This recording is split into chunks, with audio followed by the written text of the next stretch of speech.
guys, my name's Taylor. I'm going to be doing the reproductive system of a person. So that'll cover the male and the female reproductive system, as well as any diseases that are common to us and what they are and what they do.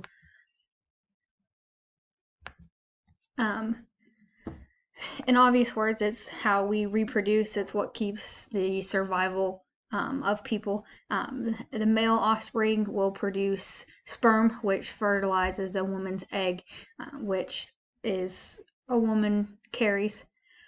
The male, he does two parts, which is the testes and the penis are the most common.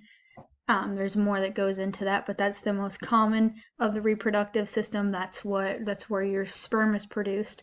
And the woman has she has more complicated. She has the vagina, the uterus, and the ovaries, which are your most common factors of the reproductive system.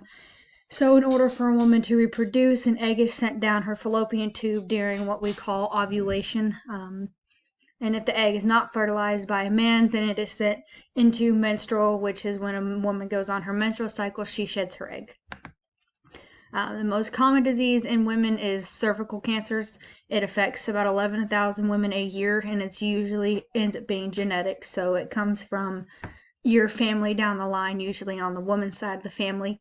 It can be commonly found when a woman does a routine pap smear, which are usually done yearly, every 6 months, once you get to the age of when you can reproduce and have children.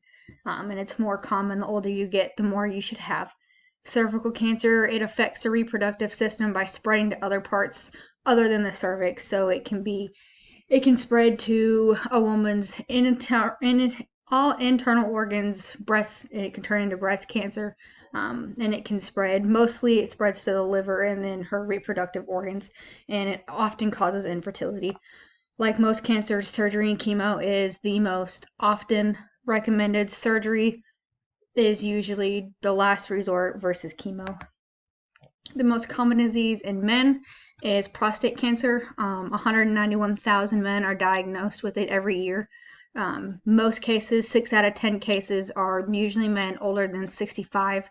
It's not usually found in younger men, but it's also another genetic thing, which is also found when you do a rectal exam, which most young men don't have done.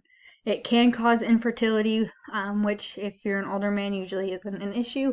Most often you can either do surgery or chemo.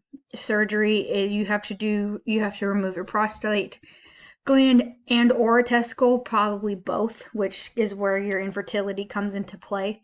Chemo is recommended. If it doesn't work, then that's where you go into where you have to take your prostate or your testicle or both, which is where your infertility comes from.